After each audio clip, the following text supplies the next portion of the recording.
So let's talk about selective color. There is a lot of power to selective color. So I'm going to do selective color, and on my properties panel, it gives me access to all of the red pixels, yellow pixels, green pixels, cyan. So kind of similar to when we did black and white. I have control over all of these, which is super cool. So let's say I want to change the color of this is all cyan color, kind of a bluish cyan color. So I'm going to go to my drop down menu and I'm going to select my cyan colors. And what I can do is I can change the color this way. So it's going to change all of those cyan colors in the photo to whatever I like. I can add more cyan, I can take it away, I can add magenta, take it away, add yellow, and then of course add black. So let's add cyan, and you notice it makes it darker. We could take it away and it makes it kind of a little bit more white. We can add a little magenta in there to make it darker, or take it away. We can add black to it, or we could take it away. So we can kind of make it a little bit more rich by adding more cyan. Maybe add a little magenta, and it's a lot darker, a lot more rich, isn't it? And same thing, you might have a little blue in there too. So we're on blues now, and it's what I do to know how it's going to have an effect, to see which pixels are going to be blue and which ones are going to be selected. A lot of times I'll go to black and I can quickly kind of see what's going to be affected, and it doesn't look like there's a whole lot that will be affected. So we know there's probably going to be a lot of whites and a lot of neutrals because of this background right here. This is probably more gray than it is white. So I'm going to choose neutrals, which will kind of be your grays. And I can do my black slider to see what's going to be affected. So it's going to be all of these pixels that are going to be affected. I can now add yellow or take away yellow. So I'm going to bring in another photo so I can show you this in a little more detail. I'm going to go ahead and find selective color. And with this photo, we have all these beautiful blue butterflies and kind of this blue forest background. So when we go to blues, it's going to have a huge effect on all these colors. So if I were to add cyan or add magenta, notice how it changes all of those colors that were previously blue. I can make them darker, or I can make everything a lot lighter. So that just really affects it quite a bit. So let's say if I go to reds, there's not a lot of reds in this photo. If I were to go to black and make a quick change, I don't even think there's any red. So it doesn't really matter what I do because there's not a lot of red pixels in this photo. But there are blacks. There's blacks to most photos. So if I go to black and I add more black, it's going to darken the black, and this will lighten the black. But you can also add undertones, like some warm undertones, by adding magenta. So you notice how it went from kind of greenish, yellowish dirt, kind of added a little bit magenta to it. So super powerful, super selective, and I just wanted to kind of demonstrate that with another photo. One time for a client, I had to take a picture that was once summertime, and I had to take it of a vineyard, and I had to turn it into fall. Somehow I had to change the seasons. It seemed really impossible, but using selective color, it made it a lot easier. So I have this picture, it's obviously right in the middle of summer, and we're going to make it look like it's from autumn by using selective color. So I'm in my adjustments panel, I'm doing selective color, and I'm going to select all of the greens and the yellows, and I'm going to be adding some more oranges and reds. So let's start with green, and I'm going to be adding a little bit of magenta. We're adding kind of those yellows, orange, browns colors. And then we're going to go to yellows. And we're going to be reducing, so these are everything that's kind of yellowish. We're going to be reducing the blue. And it's going to kind of bring out the yellows more. So you can almost see it turning into autumn slowly.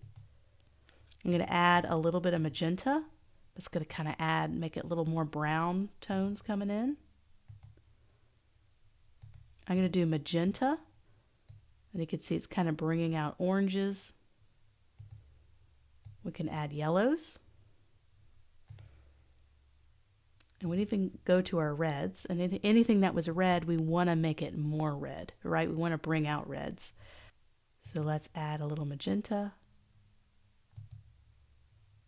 And there's not going to be a whole lot that changes with this one. Just a few you kind of see on the right there. Change that to magenta.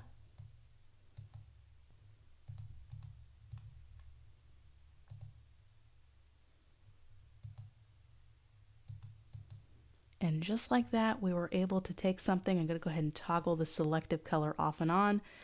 That was summertime, and we made it autumn by using selective color to emulate fall leaves. So after, before, after, before. So pretty cool stuff. So let's go back to ours. Let's see what we can do about editing those yellows. And let's also, it could be yellows, but there's also kind of reds. I know it's warm tones. So let's see what we could do with our red, how much that's affected. So that's going to kind of be our table too. So we can change our table. Kind of subtract a little bit of yellow. It's all about experimentation, just like painting. You kind of see it, you know what's right. There's not going to be a right or wrong. Just find out what looks good to you. Everyone has a different desire. Everyone has a different goal for how they want their photo to look stylistically. And there's one more we're going to go over in great detail, and that is gradient map. We're going to take an image and apply a gradient map to it. We're going to do that a little bit later. I'm going to edit a few other photos so we can go through this process one more time a lot quicker, not going through each one, but picking out ones we think we need to use for a photo. So I have a couple more photos in that downloadable folder that we're going to go through and do some super quick edits so we can practice some of these adjustment tools.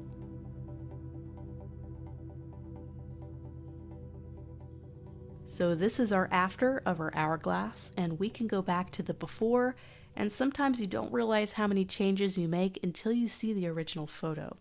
And there's one thing I wanted to do, and it's one thing I like to do, especially with photos that are right from a phone, is I like to add a little sharpness. It just really helps to add a nice quality to most photos that were just taken on an unprofessional camera. I love to sharpen images. So I'm going to add a sharpness layer. So I want to sharpen this hourglass. So I'm going to select my layer, my smart object layer right here. I'm going to go up to filter. It's got its own sharpen category. We're going to go down to sharpen, and we're going to do just a quick regular sharpen. So we click on sharpen. It's going to sharpen the image for us. It added it as a smart layer, and I can easily remove this sharpening if I want to. If I don't like it, I can just drag it into the trash can. So this is our after. We sharpened it. We added a couple of adjustments. We didn't use every single one, but we used quite a bit. So this is after, and this is before. If I want to check out before, I can go back into my history panel. You could scroll all the way up to the top. If you click on the very top, it reverts it right back to where we started. It goes all the way back to the beginning before we did all of these different activities. So you can click all the way back at the bottom to load where we were, go all the way back up the top to see. So that's before. As you can see, it's a lot darker. It doesn't have the high saturation. It doesn't have the bright, vivid colors. You scroll all the way down here, you'll notice that we kind of added some really vibrant colors. It almost looks like a digital painting instead of just a picture that I took in my house. So there's the power of editing right there. Another thing you could do, that's just your history panel. Another thing you could do is you can group all these. So all these adjustments that we made, I'm just going to click once at the top, hold down Shift, click at the bottom. I can just quickly select all of my adjustments. I can throw them into a folder. So this helps when you have multiple photos you're working with in the same document. It's nice to just create a folder. So it's going to click on the folder. It's going to take everything that's highlighted and it's going to group it into a folder for me. And I can title this Adjustments. And I can easily toggle off the entire folder so I can have before and after. That is just a really quick way to kind of see your before and your after effects. So let's go ahead and work on our other photos really quickly, and I'll see you in the next lesson.